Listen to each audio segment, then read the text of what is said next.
जय हिंद दोस्तों। आज फिर हम आपके लिए लेके आए हैं एक नया प्रैक्टिस सेट जीके और जीएस का, जो हर बार किसी ना किसी एग्ज़ाम में रिपीट एंड रिपीट पूछे गए हैं।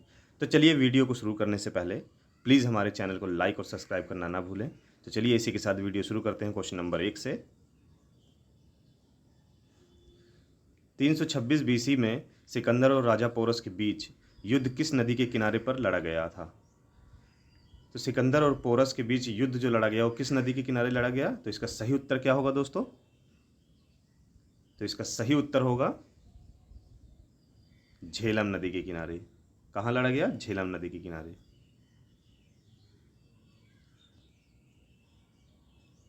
क्वेश्चन नंबर 2, 5वीं शताब्दी ईसा पूर्व में लिखा गया पाली कैनन किस धर्म का मूल ग्रंथ है? तो पाली कैनन किस धर्म का मूल ग्रंथ है? तो इसका सही उत्तर क्या होगा? इसका सही उत्तर होगा दोस्तों, इसका सही उत्तर होगा बौद्ध धर्म। बौद्ध धर्म में पाली भाषा का प्रयोग किया गया था। ठीक है, और यहीं आपसे अगर पूछ ले जैन धर्म में किस भाषा का, तो जैन धर्म में प्राकृत भाषा। बौद्ध धर्म में पाली और जैन धर्म में प्राकृत।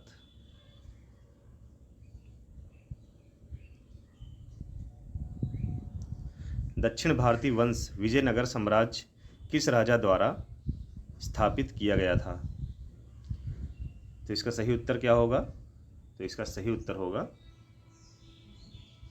हरिहर। हरिहर ने 1336 ईस्वी में विजयनगर साम्राज्य की स्थापना की।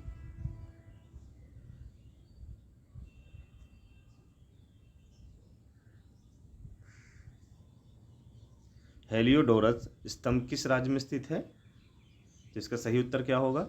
हेलियोडोरस स्तंभ जो है वो मध्य प्रदेश में स्थित है।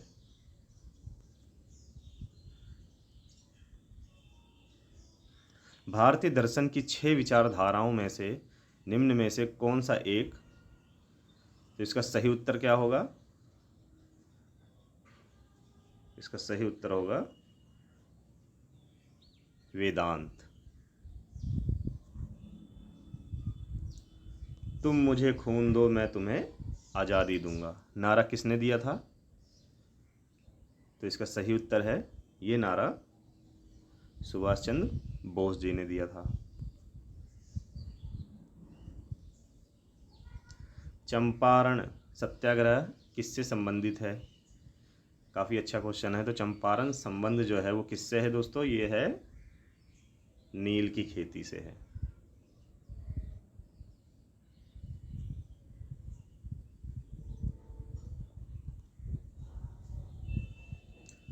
भारत किस वायसराय के कार्यकाल के दौरान स्वतंत्र हुआ था? कहने का मतलब है कि जब भारत आज़ाद हुआ उस समय भारत का वायसराय कौन था? तो वो कौन था दोस्तों? Lord mount batten.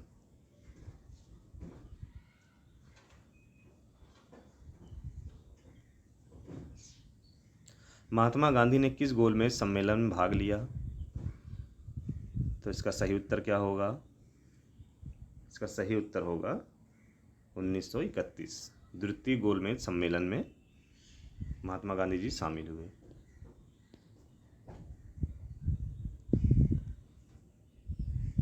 असहयोग आंदोलन के दौरान किस तारीख को भीड़ ने गोरखपुर के चौरी चौरा के पुलिस थाने में आग लगा दी थी? तो ये कब हुआ दोस्तों? 4 फरवरी 1922।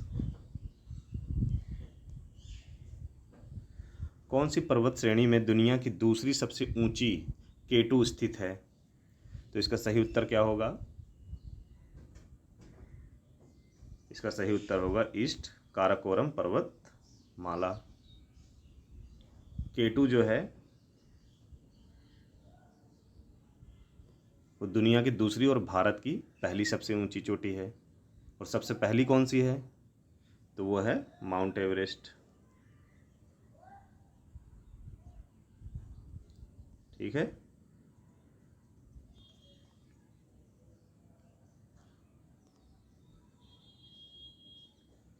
निम्न में से किस राज्य में बॉक्साइट का भंडार सबसे अधिक होता है? काफ़ी अच्छा क्वेश्चन है ये।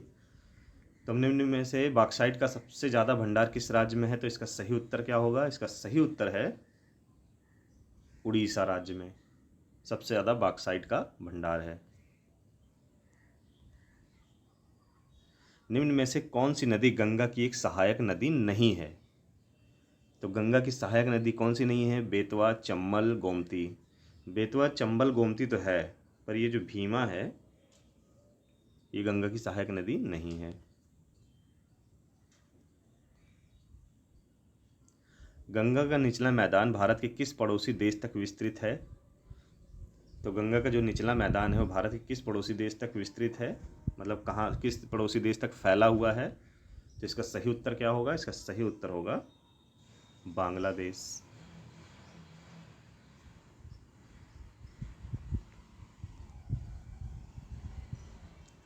किन ग्रहों की कक्षाओं के मध्य क्षुद्र ग्रहों की बेल्ट है? तो वो कौन से ग्रह हैं? तो इसका सही उत्तर क्या होगा? इसका सही उत्तर होगा दोस्तों मंगल और बृहस्पति।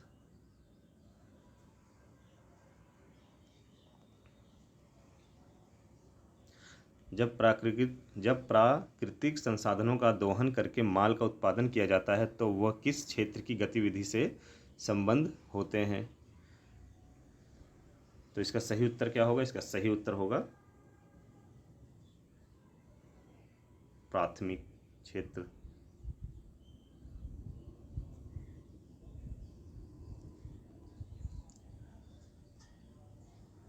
गुड्स एवं सर्विसेज टैक्स या वस्तु एवं सेवा कर जीएसटी भारत में कब लागू हुआ? तो जीएसटी भारत में कब लागू हुआ ये भी कई बार एग्जाम में पूछा गया है। तो इसका सही उत्तर है 1 जुलाई 2017।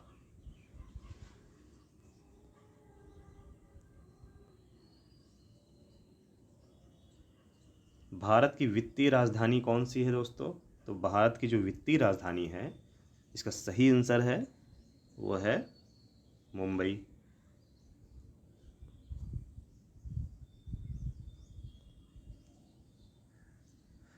भारतीय में क्रमशः राज्यों और केंद्र शासित प्रदेशों की संख्या कितनी है? इसमें कई लोग कन्फ्यूज़न होते हैं, तो ये आंकड़ा याद रख लो कि भारत में राज्यों और केंद्र शासित प्रदेशों की संख्या जो है 28 और 8 है। कहने का मतलब 28 राज्य हैं और 8 केंद्र शासित प्रदेश।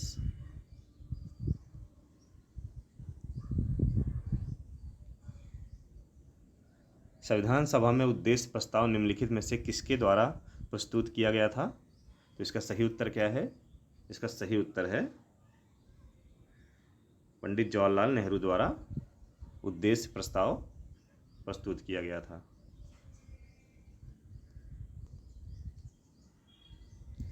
भारतीय संविधान का अनुच्छेद 19 निम्न में से किस विचारधारा से संबंधित है?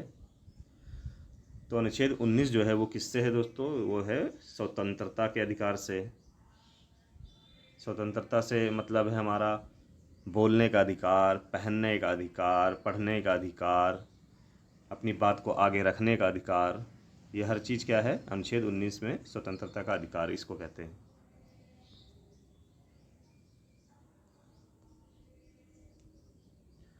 भारत में स्वतंत्र और निष्पक्ष चुनाव कराने के लिए कौन सा स्वायत्तता निकाय उत्तरदायी है? तो वो कौन सा है दोस्तों? इसका सही उत्तर है निर्वाचन आयोग।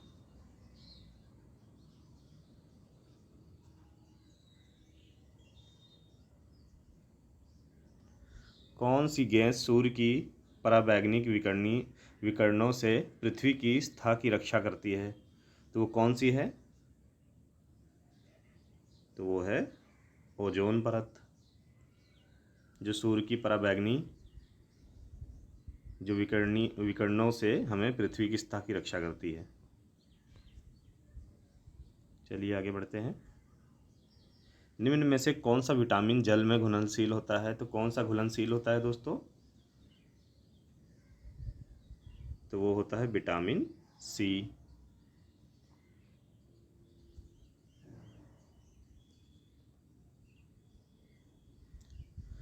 सौर सोलर सेल का निर्माण करने के लिए किस तत्व का उपयोग किया जाता है? तो कौन सा किया जाता है दोस्तों? तो वो किया जाता है सिलिकॉन। जो सेल होती हैं, बैटरियां होती हैं, आजकल सिलिकॉन का ही उपयोग किया जाता है।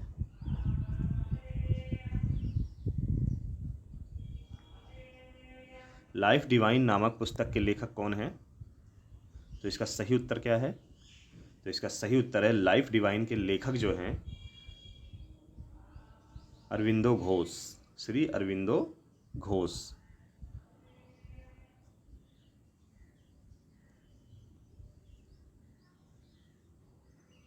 राष्ट्रीय एकीकरण की दिशा में योगदान के लिए कौन सा पुरस्कार दिया जाता है?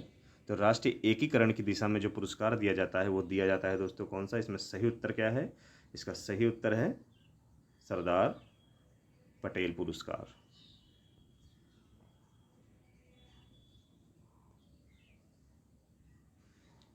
संयुक्त राष्ट्र के महासचिव कौन हैं? काफ़ी अच्छा क्वेश्चन है, ये भी पूछा गया है। संयुक्त राष्ट्र के महासचिव कौन हैं? तो वो कौन है दोस्तों? इसका सही उत्तर है एंटोनियो गुटेरेस। अगर आपसे पूछ लें एंटोनियो गुटेरेस कहाँ के रहने वाले हैं, तो ये हैं पुर्तगाल। तो ये कहाँ के रहने वाले हैं? पुर्तगाल के रहने वाले हैं।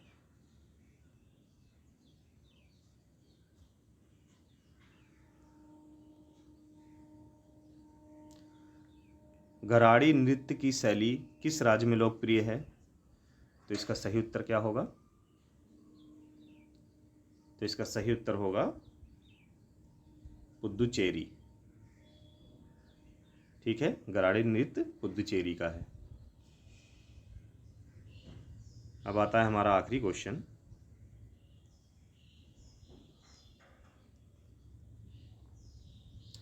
लोक कला, नृत्य, संगीत और नाटक की वह शैली कौन सी है जो केरल के ओणम त्यौहार के दौरान बाघ के शिकार की कहानी प्रस्तुत करती है?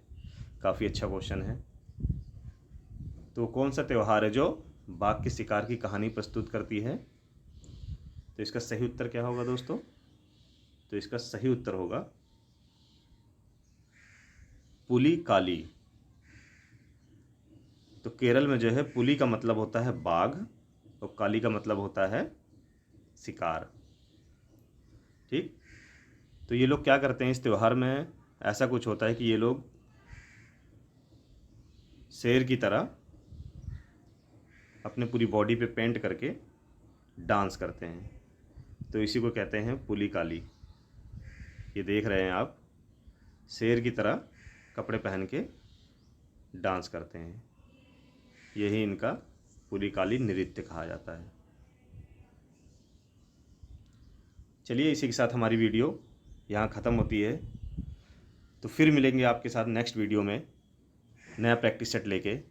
आप भी इसी तरह मेहनत करते रहिए, हम भी आपकी मेहनत को रंग लाने के लिए नई नई चीज़ें, अच्छे अच्छे क्वेश्चन का निचोड़ आपके सामने लाते रहेंगे। तो चलिए, वीडियो को प्लीज़ लाइक और सब्सक्राइब जरूर करिए, और हाँ, बेल आइकन को भी ज़रूर दबा दें ताकि हमारी नई वीडियो की नोटिफिकेशन आप तक पहुँच सके।